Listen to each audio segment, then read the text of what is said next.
Hi everyone, happy Tuesday.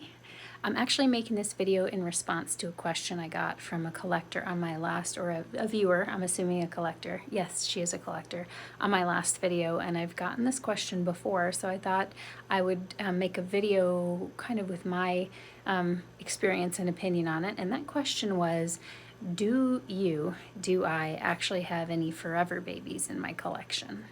So, because I did mention in that video that it's somewhere around 100 dolls have come in and out of these doors, and I've got 17 in my collection right now. So, this is a topic that you hear quite a bit, and many collectors you'll hear say, I won't say forever, baby, because it's kind of a joke almost. When you hear someone say it's a forever baby, and then the next thing you know, they're selling them. And so, some of us just learn to stop saying that. Some of us, myself included, feel, have a little bit of a complex about that. I don't want to speak for anyone else, but I certainly do. But let me talk about that first of all. I feel really confident in saying that Amity is a forever baby. She has officially been in my collection the longest out of these dolls. It used to be Charlie, and believe it or not, Charlie did go to another mom, and I'm actually really happy about it.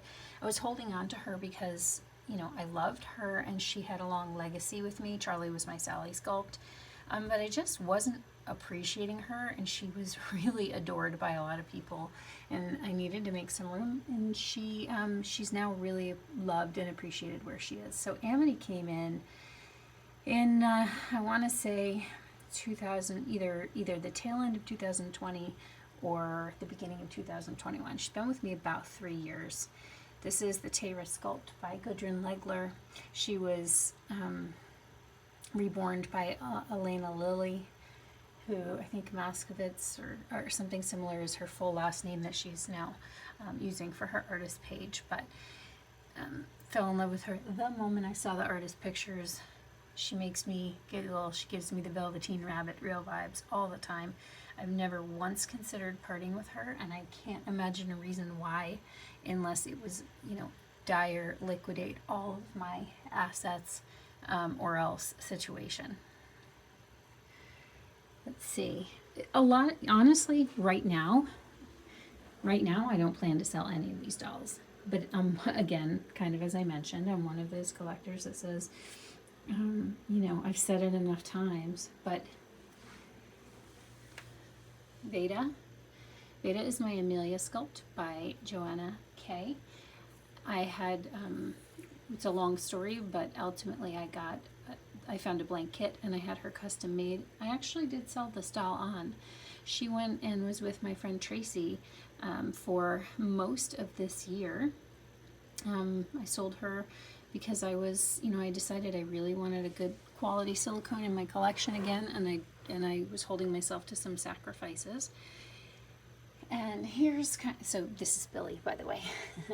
So here's kind of what happens. So I guess let me finish with, I'm going to highlight a couple of dolls, but honestly, like I said, I really don't plan to part with any of these. I'm hoping to be in a spot where I can just slowly add to my collection over time. Having them in this display, which will probably get an upgrade, is part of that.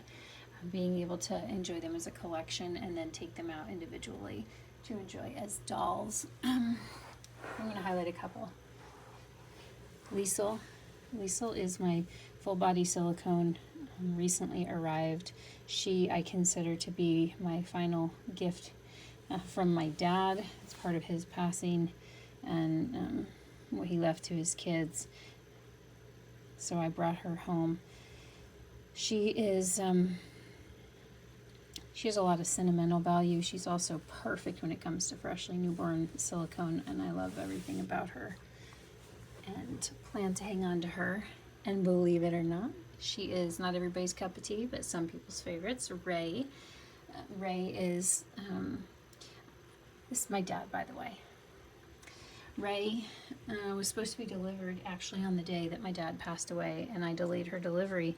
I rerouted her package because I was en route to try to see him when he was in the hospital. I didn't make it in time. but she was a smiler, and I had gone for the smiling babies at that time. Siggy is another one.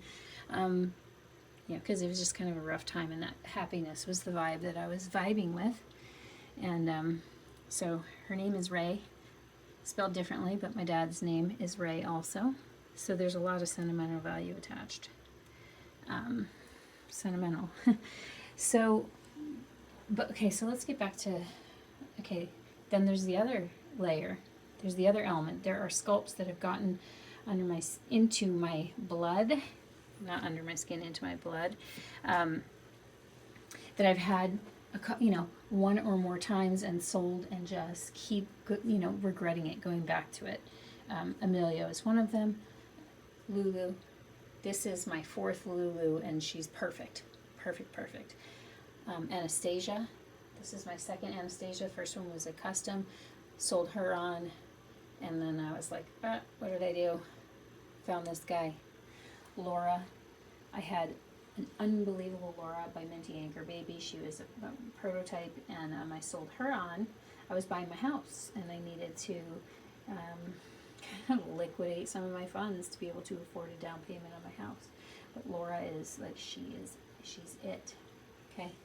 This is another one. I had a full vinyl version of Skya Asleep.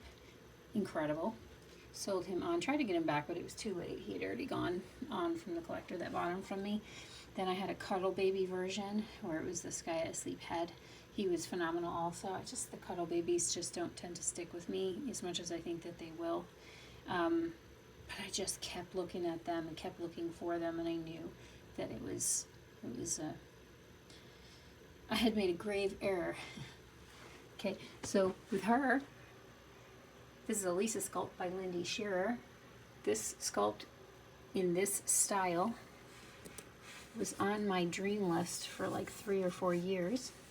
Finally got her custom made. She came out exactly as I wanted her.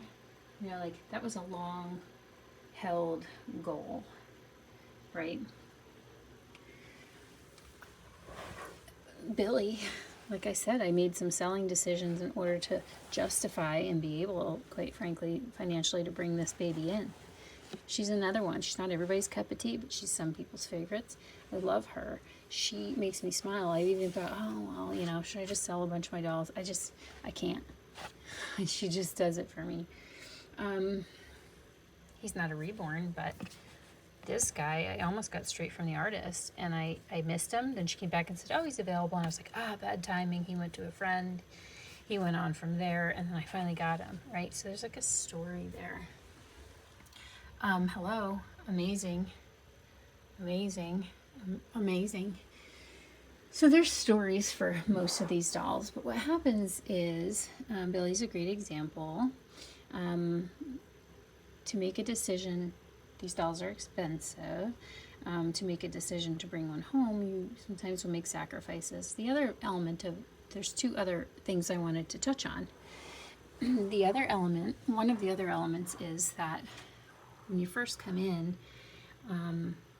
my first doll was $200, and that seemed like a whole lot. It was a lot. And then you kind of are able to, as you define what you like and you see more of the art that's out there and more of what's possible, you're kind of able to enjoy a doll. And then when you sell that doll and combine it with what little more you're able to save, you can then, get onto another doll. And so that is one of the ways that the collection grows over time. It is an expensive hobby, but for some of us, that's where we choose to put our fun money. I don't have children. I don't drink or party anymore. I don't really go out. I don't go on girls' trips. This is the most expensive sort of recreational thing, and it makes me really, really happy. So I prioritize the money there. So that's another thing, is moving up. And then the final thing I'll touch on is, as gorgeous as a doll is, they are always a doll. It's always a doll. It's always going to be vinyl, or it's always going to be silicone. I know that, I have watched some collectors, and I've even felt it, you can respond to a picture and it's like, wow, okay, this is the ultimate in realism. And then it arrives and it may be very realistic. It's still an inanimate object, but you still get sucked in by the next picture that you see. So that can happen. But also, you get used to them, and you want to experience something different. And so, unless you have unlimited space, sometimes you just get tired of it. But realistically, space and money are a consideration, and there are so many dolls, and there's always more dolls. I don't know. There are collectors who, I see a lot of collectors, like, not a lot. I see some collectors, when I do happen to see a box opening, they'll talk about, I think I'm going to keep this one for a while, or, until I sell them on. Like, they know already that they're planning to sell the doll before it even arrives in many cases. But for a lot of us, for me, let me speak for me, and those that collect in a similar way, I rarely buy a doll with the plans to sell it on or the thought of resale.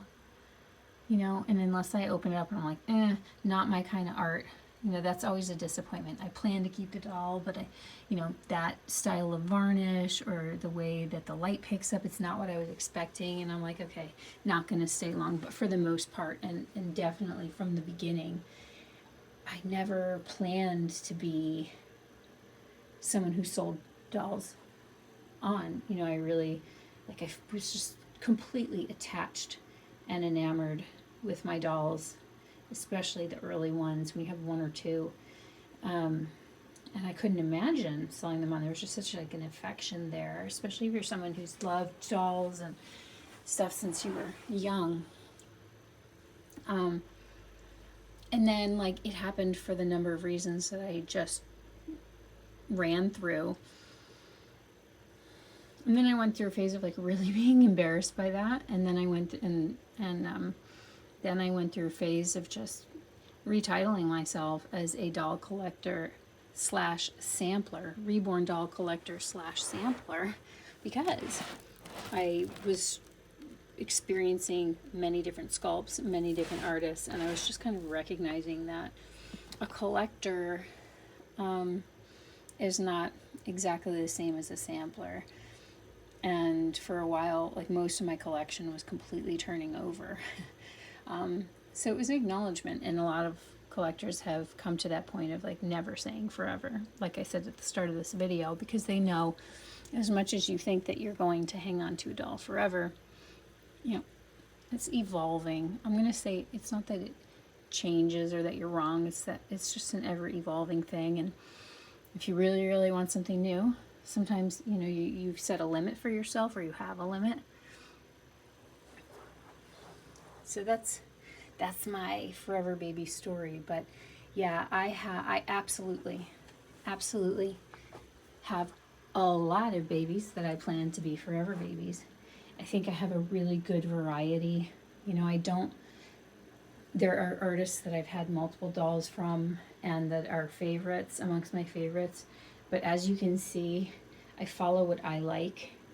Sometimes it's in the same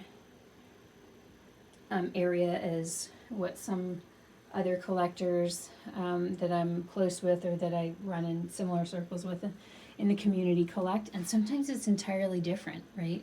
I have a lot of dolls from artists, and even some that are gone now, that came from collectors that really I had never heard of, that were not active in social media, and I happened to come across their doll somewhere, and they're not what you would call quote unquote a name artist, and then I love my alternative dolls too. So I've got 17 dolls here, okay, from let's see, duplicates. These two here are from the same artist, and then Walter and Stevie are from the same artist. All the rest are all from different artists. So I've got 17 dolls from 15 artists. I don't know what my point was with that. Oh, they each represent something different that I love. Okay, to me, there's a level of realism with her, especially depending on what kind of pose you put her in that's age appropriate, and him. that is entirely different from the level of realism, let's say, with Elliot. And her artist is a fine art artist. She doesn't only do reborns. She uses air dry paints, so it's like art. It's an art medium for her. She's not just a doll artist. And then let's see if I can get her into the light.